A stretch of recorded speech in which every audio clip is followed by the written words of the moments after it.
Perhaps I could start by asking you, how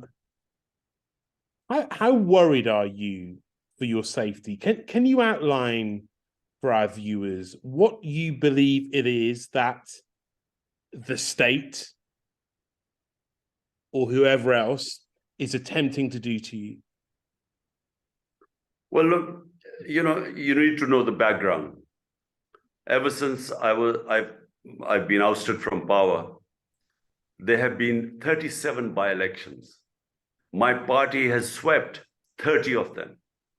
So there's a whole vested interest which is petrified that general elections this year would mean that I would be back in power. And these people are scared that if I'm back in power, then they have a lot to lose. And especially the two old political families which have ruled Pakistan for 30 years have massive corruption cases against them. So they're doing everything to get me out of the way. I've had one assassination attempt and very lucky to be alive because it was a death trap. And I mean, I won't go into details, but I'm just lucky to be alive. And then they have sabotaged all the evidence, there was a joint investigating committee that was doing a probe into this, and all the probe was disturbing. It was leading somewhere, and somehow they managed to completely sabotage it. Most of the evidence disappeared. So they're out to kill me. And just 2 days ago, again, I had a very narrow escape. They warned me out of the way. The other thing they have done is that, someone I've been in public eye for 50 years. I've never had one case against me of breaking the law. Just in the last few months, I have 97 cases against me, which range from murder to terrorism, to blasphemy, to sedition. So all this is, if they can't kill me, to put me in prison so that I should not compete in an election. And you deny all the allegations against you? They are complete nonsense, absolute rubbish. And whenever they go to court, these are all allegations, remember, whenever they go to court, all of them will be set aside.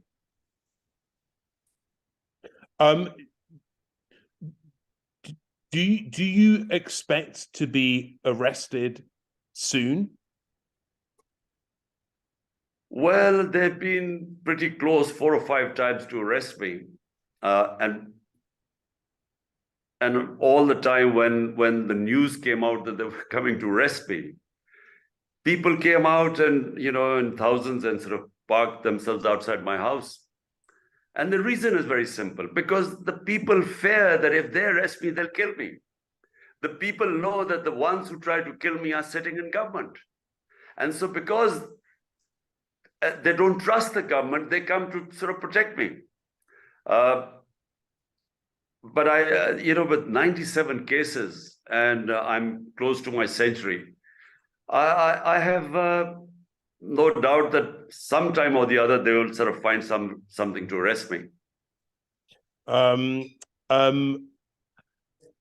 you tell me about what happened last week when they came to your house? Just explain what happened and tell me your reaction when you saw what was unfolding.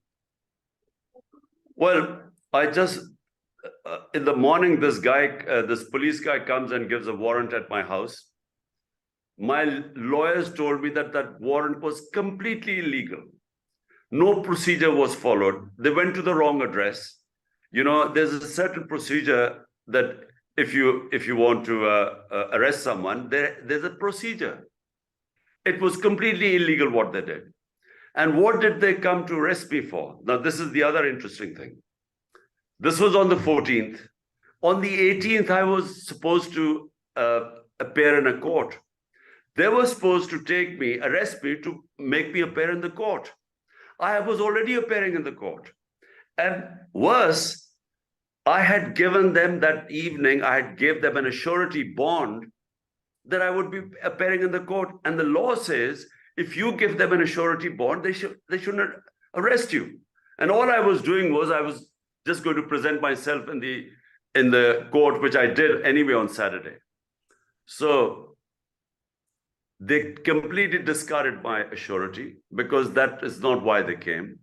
There were thousands of police that came to my house, including Rangers, which is the army. They attacked my house from three sides.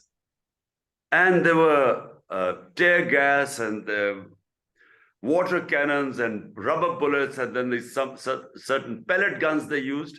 I mean, this was a war zone. But the people, and they were not just my workers, just people, citizens came outside. And they just put up a fight. They refused. 3 times I said, look, I'll go and give myself up because I didn't want any bloodshed. And they refused. The people insisted. They said, if they take you, they'll kill you. So eventually they had to back off.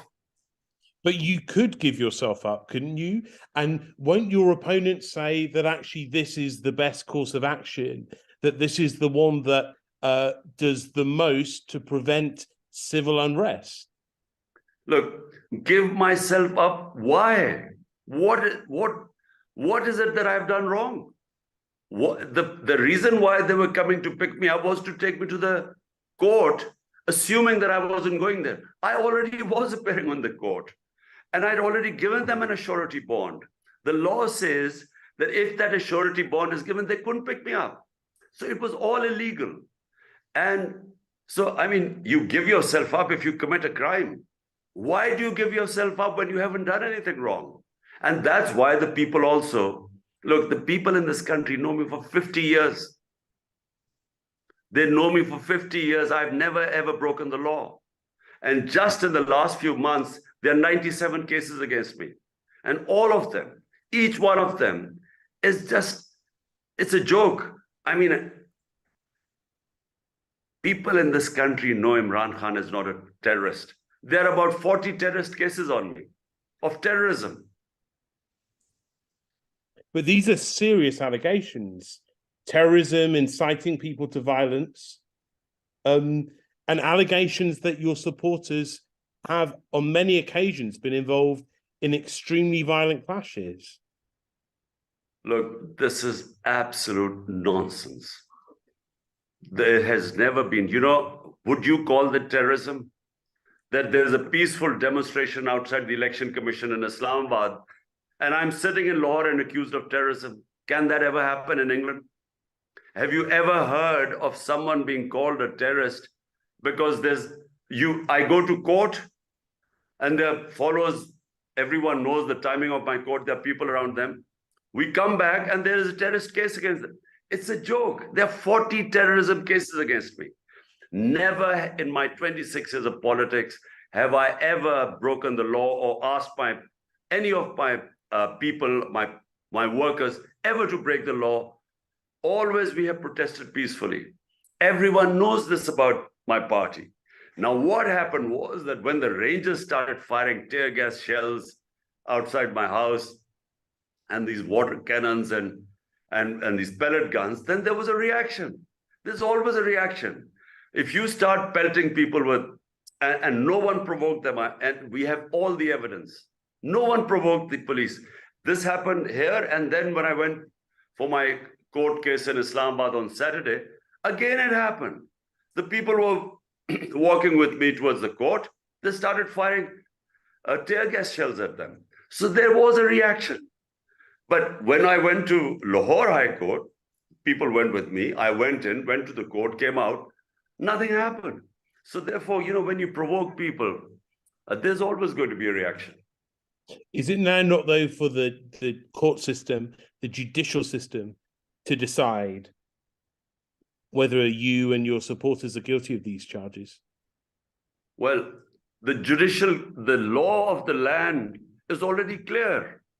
When they came to arrest me, the law of the land would not allow them to arrest me. It wasn't arrest, it was abduction. They were illegally going to pick me up and put me in prison.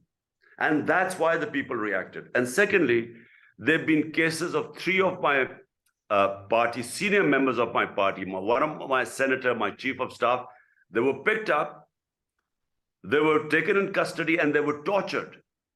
They faced custodial torture for 2 days, then they were presented in front of a court. So we have all the evidence. In the last 10 months, 11 months when I've been out of power, there has been a crackdown on the media.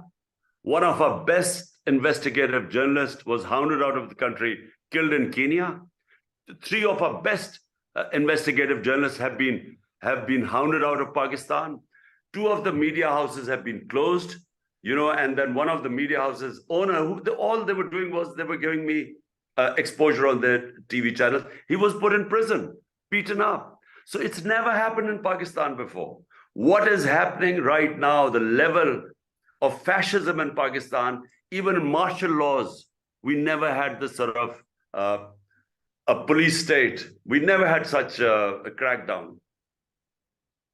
But as you see it, are you the only answer? The options you outline, involve potentially your arrest. You've talked about potentially your assassination. Is there anything else other than you returning to office, returning to power, which in your view leads to the diffusing of this situation? Look, the Constitution says clearly that when you dissolve your assemblies, which we did 2 of our provincial assemblies, the Constitution is clear. Elections have to be held in 90 days. We had to go because the government refused, we went to the Supreme Court. The Supreme Court says that the elections have to be on the 30th of April. Now, that's the law of the land. That's the Constitution. All we are asking for is elections, free and fair elections. Why should the government crack down on people asking for elections? And why should this be the abuse of human rights, crack down on hundreds of my workers have been put into jail. As I said, 3 of my main people faced custodial torture, which is banned everywhere in the world. So what have we done to have this wrath of the state against us? I mean, which law have we broken? They keep bringing these false cases against me. I keep going to one court after another to get bail. I am following the law, but the government is not. They've made us into a banana republic. There are no fundamental rights left in Pakistan. I mean, they are barging. The cases last night, they did a crackdown. They barged into workers' houses in 3 a.m. in the morning. And this is all documented. And this sort of thing, I'm telling you, in martial laws, Musharraf's martial law, I was in the opposition. I never faced this then. That was liberal compared to what is going on right now. I want to pick you up on a couple of things. You've talked about, there've been allegations of US involvement in what's happened over the last few months. Do you have any evidence of that? Well, the evidence is a cipher. Cipher means the secret correspondence which an ambassador has with the Foreign Office and then reported to the Prime Minister. So this cipher, which recorded the conversation between the Pakistani ambassador in Washington and the US, he was the Under-Secretary of State on South Asia, Donald Lu. There were note takers on both sides. They took notes. So it was an official meeting. In that, he says, the American says that you have to remove Imran Khan, the Prime Minister, in a no confidence. Otherwise, there'll be consequences for Pakistan. Amongst other things, this was the bottom line. The next day, there's a no confidence in the parliament against me. And our government goes within weeks. So that is the evidence. However, later on, we discover that it wasn't initiated by the US. It was our own army chief, our ex-army chief. He was the one who was lobbying against me, and this conspiracy was initiated by him. And he then told the US that Imran Khan was supposed to be anti-American. And therefore, this cipher came from the US. But the cipher was presented to the cabinet, to the National Security Council, to the parliament. The Pakistan government officially demarched the US for interfering in Pakistan's affairs. And what do you think, if any, is the US involvement at this point? I don't really know. I'm not sure. But I would see it very strange that if the US would be backing governments or any government and would be opposed to the party which is by far the most popular and the biggest party in Pakistan. In fact, the only federal party in Pakistan. So, I hope they've learned a lesson that you do not go against a popular party which is, which is going to sweep the elections. What advantage would the US have to oppose it? And what did the US say to you directly, if anything, at the start of the invasion of Ukraine 13 months ago, about your visit to Moscow? Well, look, when you visit other countries, there's a lot of preparation work done beforehand. So it's not one day you get up and you said, I'm touring Moscow. There were a couple of months of preparation because, when you have bilateral relationship, there's a lot involved, what you have to give to them and, what you expect from them and so on, and a lot of preliminary work done before you go. So how I was not supposed to know that the day I arrive in Moscow, a few hours later, the Russians invade Ukraine. And, it was bad timing. But no way would my government would ever endorse anything which is a military conflict. But I think what maybe I'm now speculating because soon after that my government was gone. Maybe they objected that when we did not condemn Russia, because we, like India, we wanted to stay neutral, because we felt that condemning Russia would come at a huge cost to Pakistan. We have 100 million people vulnerable in this country, 50 million below the poverty line, 50 just above it. And we wanted cheap oil from Russia because the oil prices had gone through the roof. And secondly, we wanted to buy 2 million tons of wheat from Russia. So we did not want to jeopardize what would have been the interest of the people of this country by making a statement which would have endangered these contracts. But when in any case, when you traveled to Moscow, I mean, Russia's intentions were clear. I mean, you say you couldn't have known that day that Russia's invasion would be so imminent, but I was in Ukraine at the time, and everyone there felt that an invasion was imminent. Do you feel that the US and other nations, more of Ukraine's allies, would accept that explanation for that visit to Moscow? Look, as far as we are concerned, I'm talking about Pakistan. The visit was just for the interest of people of Pakistan who were suffering from COVID. Remember, COVID-19 created this commodity super cycle and inflation was killing our people and most of the developing world. So our interest was to get, like India, and remember, India is an ally of the US. In Quad, it's a strategic ally. India got 40% discount for buying oil from Russia and refused to condemn them, being an ally. So countries like us do not have the luxury of making moral statements when you have 100 million vulnerable people. That is your main interest. And in any case, let me just say that this morality is very selective when it comes to Western countries. I haven't seen any condemnation of India or what is happening in Kashmir, where all international laws have been violated and the human rights, and which bothers us, but it doesn't bother the Western countries because it's not their issue. Why should issues that are with them should bother us? If I was not in a responsible position, I would certainly make moral statements because I'm anti-war. I'm anti-conflicts. I don't think problems are solved like that. But when you have 100 million people in our country, vulnerable, twice the population of Great Britain, you have to think twice.